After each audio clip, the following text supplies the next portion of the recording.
Hi, today we will discuss about recurrent neural networks.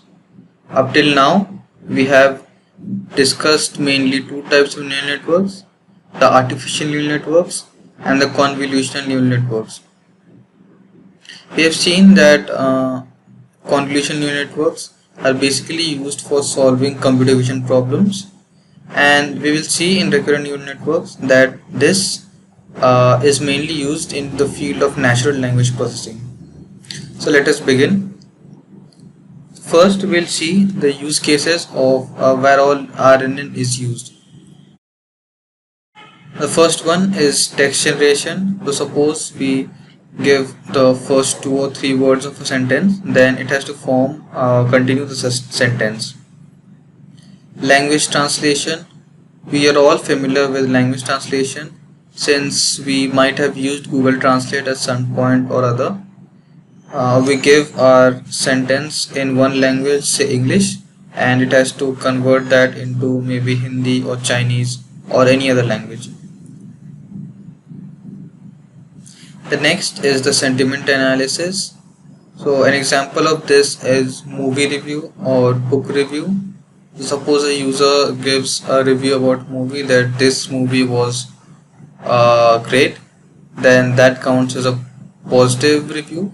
And if someone says that the movie was quite boring and I lost track of the plot midway, then that counts as a negative analysis.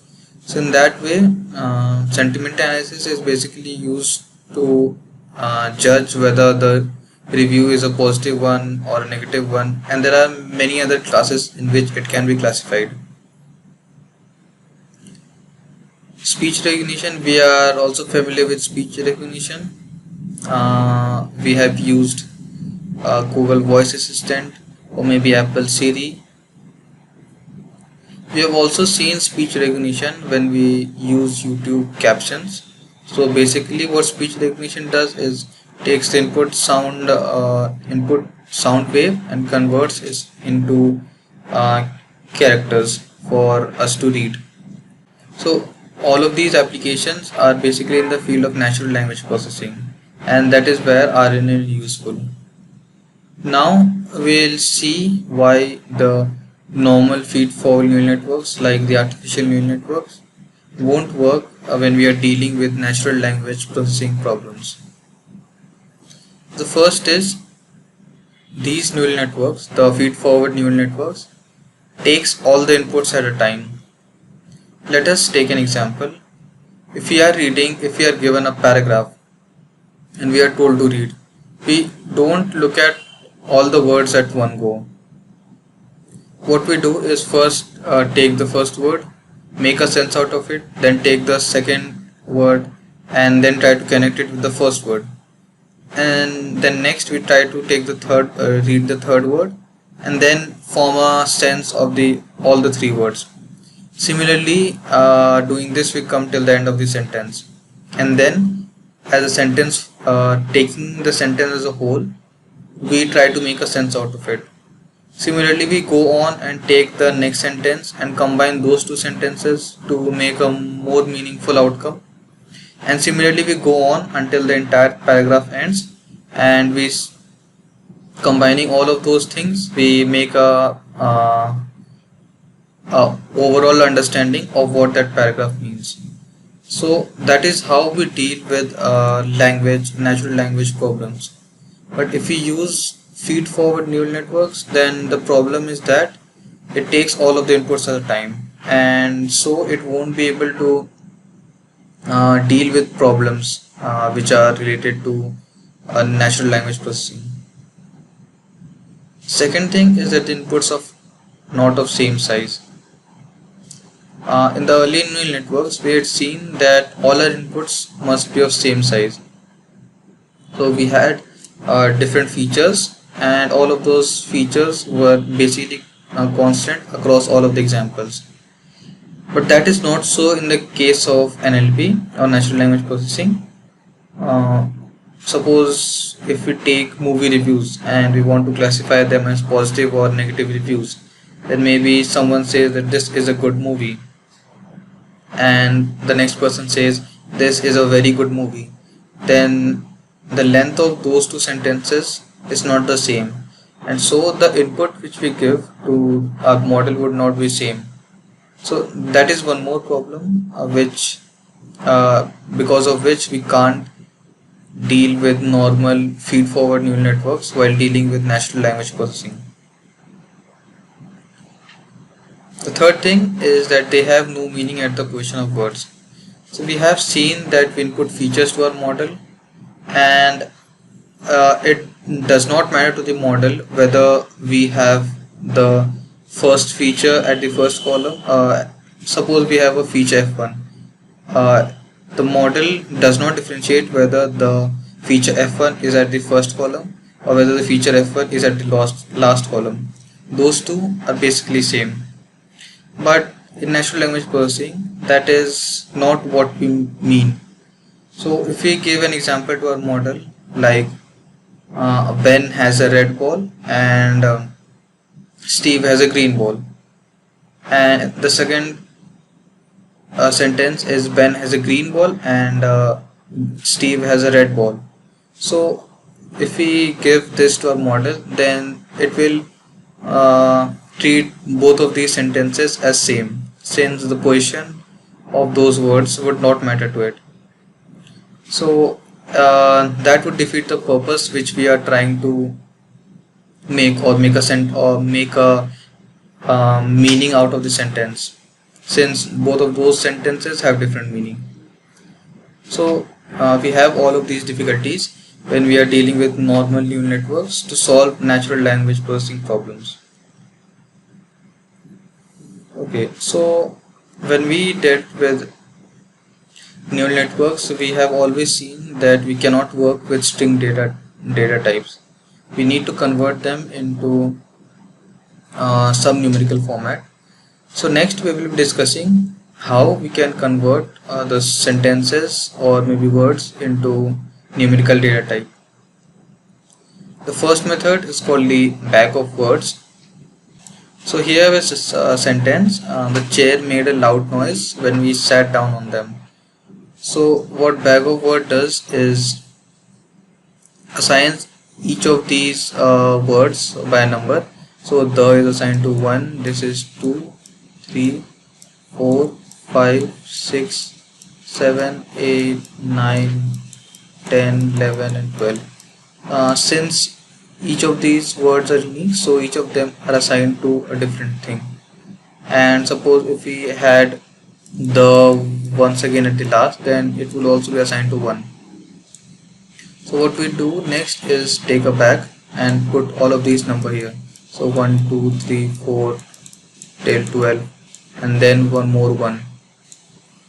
So that's basically how bag of words work. But one problem here with this is the order of sentences is not maintained. So earlier I had given you an example about the sentence, if you remember, was Ben had a green ball and Steve had a red ball. And we have the second sentence that Ben had a red ball and Steve had a green ball. So those sentences won't be differentiated if we use bag of words. Okay, but just for theory, this was one way of how we do word encoding. Let us look at the next way. This is one hot encoding. So what this does is forms vectors. So first it takes all of the unique words and form a vocabulary out of it. So we have 1, 2, 3, 4, 5, 6, 7, 8, 9, 10, 11 and we have 12 words. So we form a dictionary out of all of these. So like the is referred to as 1, this is referred to as 2, this is 3 and so on. Okay, so after we assign each of these with a number, what we do next is for example, if we take the vector which would be formed with this is the first place would have 1, and then the rest 12 places will have 0. Sorry, this would be 0. So this would be a vector which is of size 12, and only the first one would have 1, since this corresponds to 1, and all of these would be 0.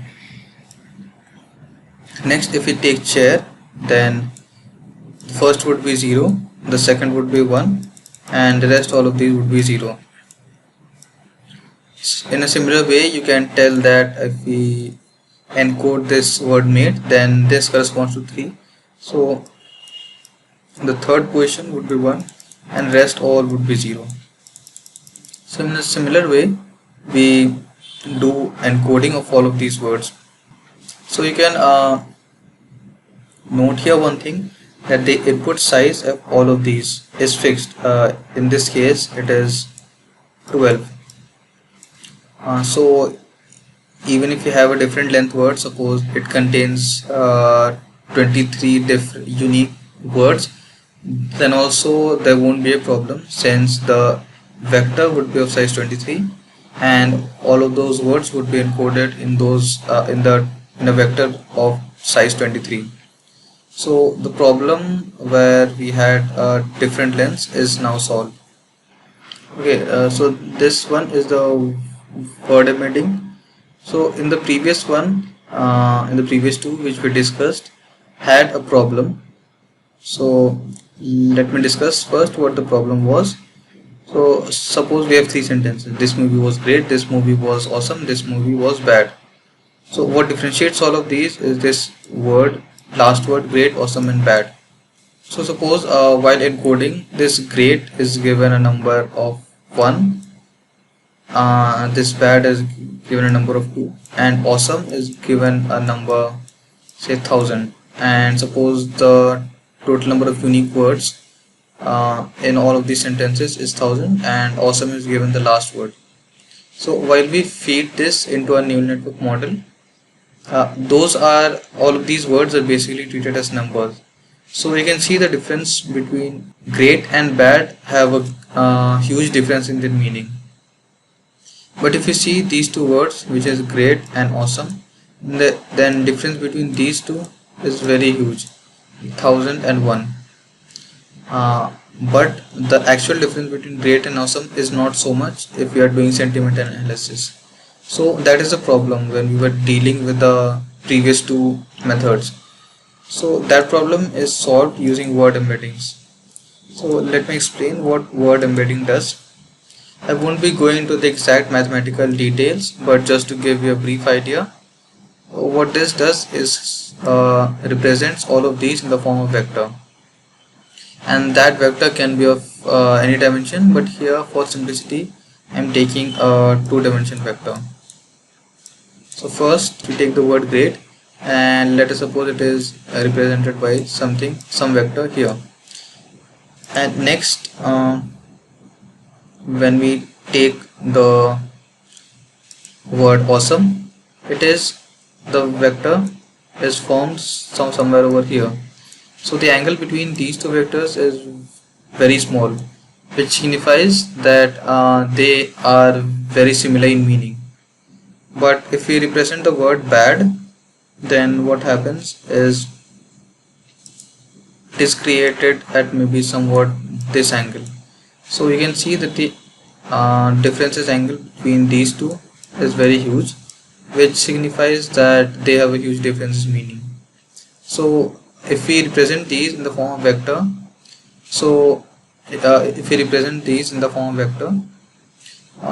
we are able to gain much more information than if we just assign random numbers to it. And using these we can also find out if two words are similar, or what's the difference between two words if they are opposite. In this example, great and bad are very much opposite to each other, so the angle between them is also very much. So most of the time word embeddings is used, and we need not go into the mathematical detail. We can just implement it using some standard libraries. So now that we have understood how we represent the characters in the form of numerical data type, Now let us go to the actual RNN structure. Okay, so this is the RNN architecture, and first we look at the forward propagation.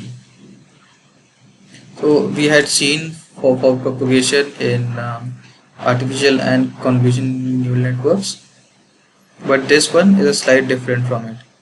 So what it does here is, suppose we have the whole sentence, let us take it from here, the movie was great. So what it does first is first inputs this word the, that is taken as input, and we have a0. So initially a0 is nothing, so it is assigned to 0, and using these two, the a0 and x1, it calculates a1, and after calculating a1 it gives two output. One is the prediction. Suppose if you are doing a movie review, then we need to classify in the form of positive review or negative review.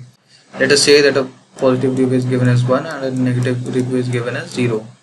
So this first a1 is calculated using a0 and x1, and then passing it maybe an activation function which is relu or tanh. Y hat 1 is given out, which is the prediction whether the movie was good or bad. So it will output 1 or 0, and what it will do is will output this information to the next cell also. So a1 gives output here as well, and output here as well. So what happens in the next block? So this a2 actually takes x2 and the output from the previous block and calculates a2. And after it calculates a2, it outputs it to the next block, and also using some activation function it predicts the output. So suppose, okay, there is a problem, so this should be 2 and this should be 3 in this case, and this would be 4. So there's a problem here. Okay, so you can understand that it would be 2 here. So after it calculates a2, it passing through an activation function, it gives y2, and also it gives output here. And similarly it goes on. The movie, the next word was. So this a3 takes input from here and here, and then outputs to y3 as well as to the next block. And similarly the last one was good. So this a4 takes input from good as well as the previous block, and then outputs here. So basically what is happening here is, first we look at this first word the and try to make some meaningful prediction out of it. So if you are trying to classify it as a positive or negative review, then we might not have a very good sense. So this first prediction might not be very good, and it is very prone to error. Next, whatever it understood from this word transfers it to the next block, and it also takes in the new word movie. So now it makes an understanding of what these two words mean, the and movie, and predicts something. Next, what it does is, whatever it understood from these two words, it sends to the next block, sends to this block, and this block does is gains information from the last two words and also which is the current word, and outputs y3. And similarly it outputs whatever it understood from these three words and passes to the fourth block. The fourth block similarly takes the fourth word and also the information which was gained from the last three words and outputs y4. So you can understand that in a similar way we humans interpret sentences. We don't read the entire sentence at once. We first read it word by word and then try to make a sense out of it. So I hope this forward propagation step in RNN is clear with you all. Now we will look at the formulas. So how exactly A1 is calculated and how exactly Y1 is calculated. So this is the formula. A1 is calculated by G1. G1 is the activation function, tanh, relu or anything, or sigmoid maybe. And we have a matrix omega A, and it takes input of A0 and X1 and plus BA. So this structure is similar to what we had seen for the previous two which we had seen for the artificial neural network, which was like W X plus B. So this is similar. Next, y1 is calculated by which is equal to g2, which is another activation function, which takes input this thing, which is w into a1 plus b. So this form w into x plus b, you have seen it many times, and it is used here also. Similarly, a2 is calculated and using the same type of structure, and y2 is also calculated, and we go on until the last step, and at and the final output yt is also calculated. So these are basically the formulas, but while implementing these are not required. You will be using the standard libraries. Now let us summarize finally what all we had seen in this presentation. First, we looked at the use cases where RNN used. Basically, it is used in the natural language processing, text recognition, or maybe text generation, sentiment analysis, and all those. Next, we saw the problems which are faced by the feed-forward neural networks and which are solved by recurrent neural networks. The problems like the input sizes were not constant, or the position of the different features, and all of those. Next, we came to the word encodings. We looked at three types of word encodings. First was the bag of words, second was the one-hot encoding, and we saw what was the problem with these two, and finally we looked at word embeddings, which is generally used, and how it overcomes those problems. Finally, we looked at the form propagation steps and also the formulas which are related to it. I hope you have understood the introduction of RNN. Thank you.